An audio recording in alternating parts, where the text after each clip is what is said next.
इन ॻाइण जे करे मूंखे तालीम में बि काफ़ी हर्ज़ु थियो ऐं मैट्रिक खां पोइ बि ॻाइणु हलियो, वरी फस्ट ईयर कयुमि, वरी ॻाइणु हलियो, वरी ॿीहर फस्ट ईयर कयुमि, वरी ॻाइणु हलियो।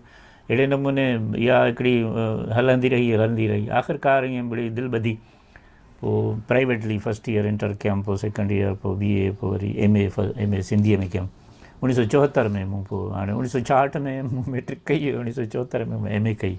पोइ इन विच में ॻाईंदो रहियुसि बसि इनकलाबी ऐं जो मशहूरी थी त वरी इनकलाबी गीत पे ॻायासीं।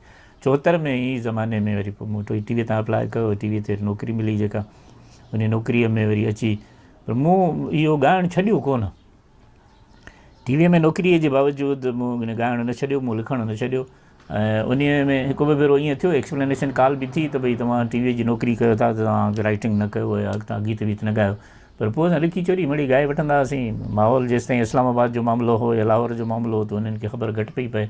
हालांकि ही त हिते जा माण्हू शरारती घणा ई हुआ जेके इन क़िस्म जा पैगाम पहुचाईंदा हुआ, जंहिंजो नुक़सानु थियो। 74 में मां प्रोड्यूसर थियुसि, वरी 79 में इहो जो ज़ियाउल आयो त ज़ियाउल असांखे डिमोट करे छॾियो। समीजो साहिबु मोहम्मद बख़्श समीज मरहूम खे अल्लाह बख़्शे, उन खे बि मूंखे बि ऐं ॿिया बि जेके ज़ियाउल पंहिंजी मर्ज़ीअ सां जिन माण्हुनि खे हुननि सम्झो अथई पीपल्स पार्टी, हाणे पीपल्स पार्टीअ खां नौकिरी मूंखे कोन ॾिनी हुई, या समीज साहिब खे पीपल्स पार्टी नौकिरी कोन ॾिनी। पीपल्स पार्टीअ जे अचण जे करे पाकिस्तान टेलीविज़न जी सिंधी नशरियात शुरू थी हुई।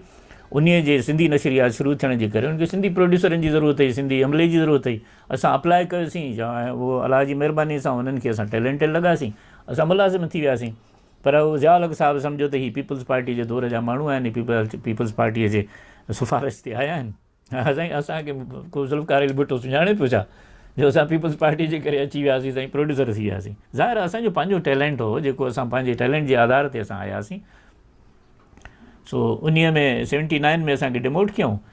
सो वॾी पिटीशन विधियुसीं, NRC में असां पंहिंजा कागज़ जमा करायासीं, पर पोइ ज़ाहिर आहे उहे कमु न थियो। समीज साहिब जो कमु थियो, उनखे पंहिंजा 2 साल वापसि मिलिया, मूंखे 2 साल वापसि न मिलिया। रहंदो हुननि वरी मूंखे कोटिया बदिली करे छॾियो, कोटिया में 3 साल रहियुसि, पहिरियां 2 साल रहियुसि, वरी आयुसि कराची।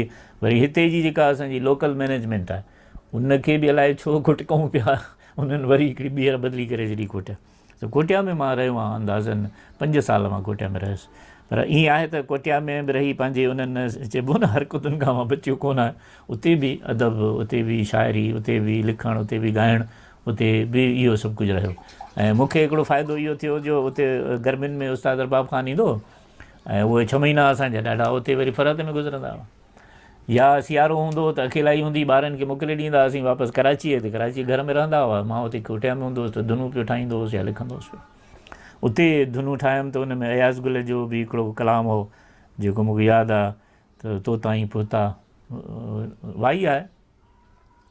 ऐं ज़ाहिर आहे जॾहिं मूं हिकिड़ी इनफरादियत रखी आहे पंहिंजे धुननि में, त उहा वाई बि अयाज़ गुल जी जेका वाई, तो ताईं पहुता मुंहिंजे नेणनि जा सारा थक लही विया।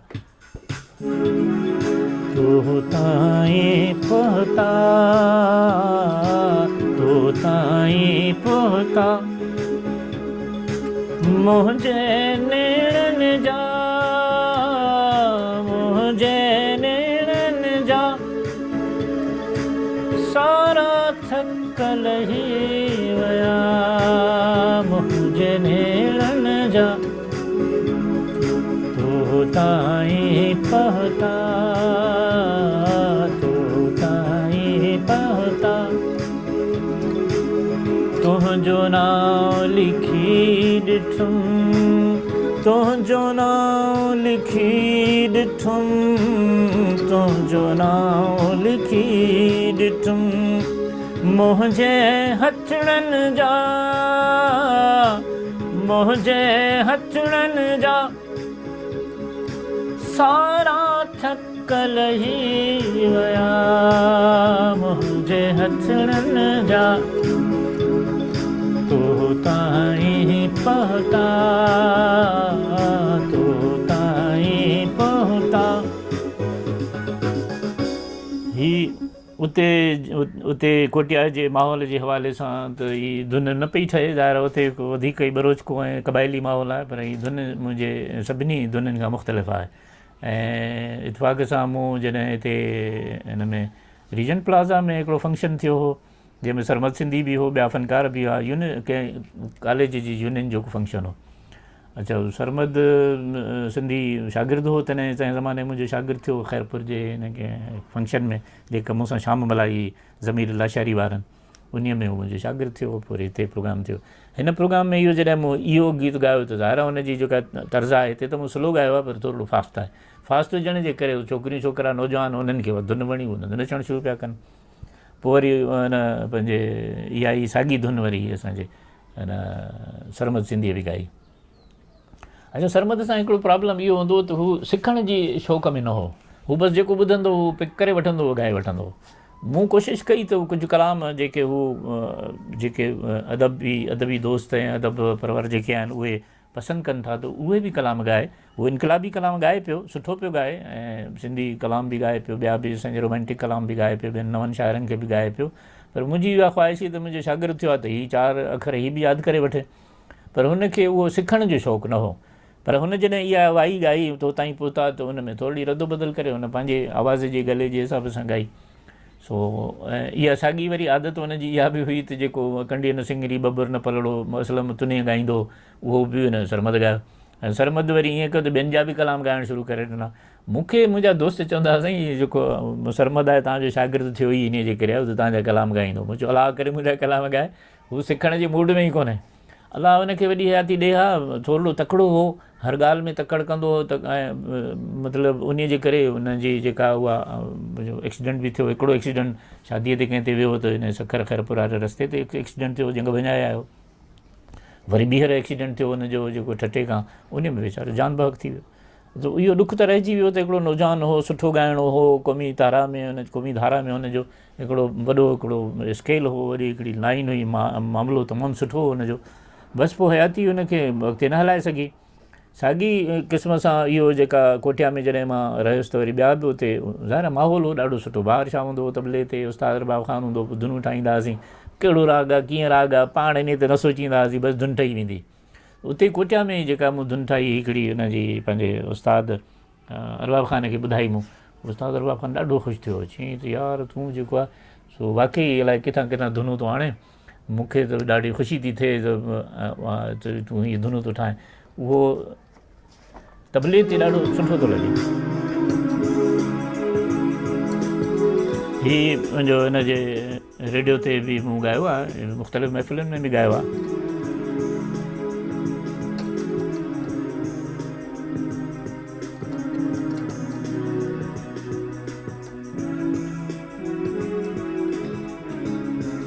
गुल रखे मुंहिंजे किताबनि में विसारे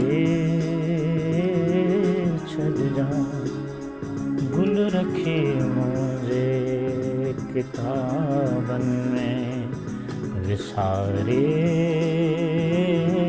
छॾिजां। ऐं जॾहिं यादि अचे लुढ़क कतारे छॾिजां। ऐं जॾहिं यादि अचे लुढ़क कतारे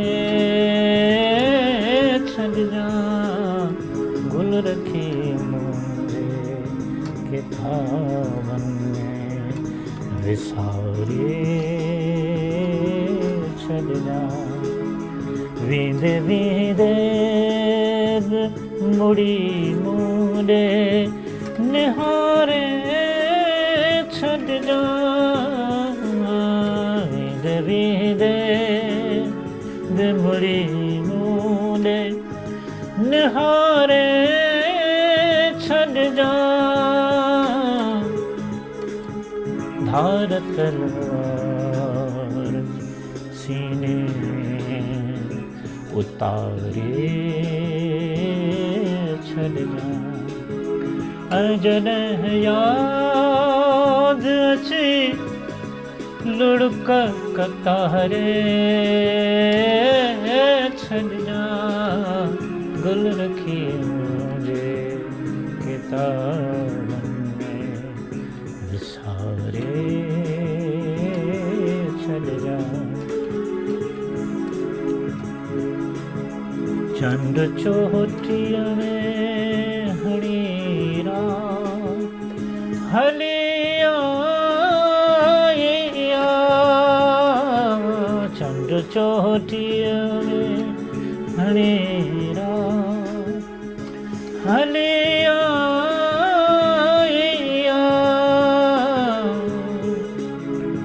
सीध सिंदूर भरेवा सवारे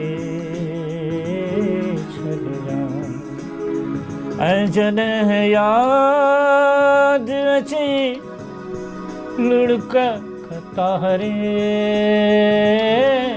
छॾिजां गुल रखी मुंहिंजे किताबनि में विसारे छॾिजां। इहो असांजे कोटिया में रोमेंटिक मिज़ाज ज़ाहिर पहाड़ हुआ, वरी बर्फ़बारी थींदी हुई, वॾा वॾा शाबलूत जा वॾा वॾा ड्रिगा ड्रिगा वण हूंदा हुआ, उन जे विच मां असां आसमान ॾिसंदा हुआसीं या पहाड़नि ते नज़र पवंदी हुई। त उन में हिकिड़ी त वरी ॿारनि खां जुदा हुजण जी, दोस्तनि खां जुदा हुजण जी जेका उदासी, ऐं वरी उहो जेको असांजी तबियत रोमेंटिक तबियत, वरी इन माहौल जी मंज़रकशी ऐं इहो सभु कुझु असरअंदाज़ थींदी हुई। सो उन बलूचिस्तान जहिड़े माहौल में बि इन क़िस्म जी पंहिंजो कैफ़ियत तारी हूंदी हुई।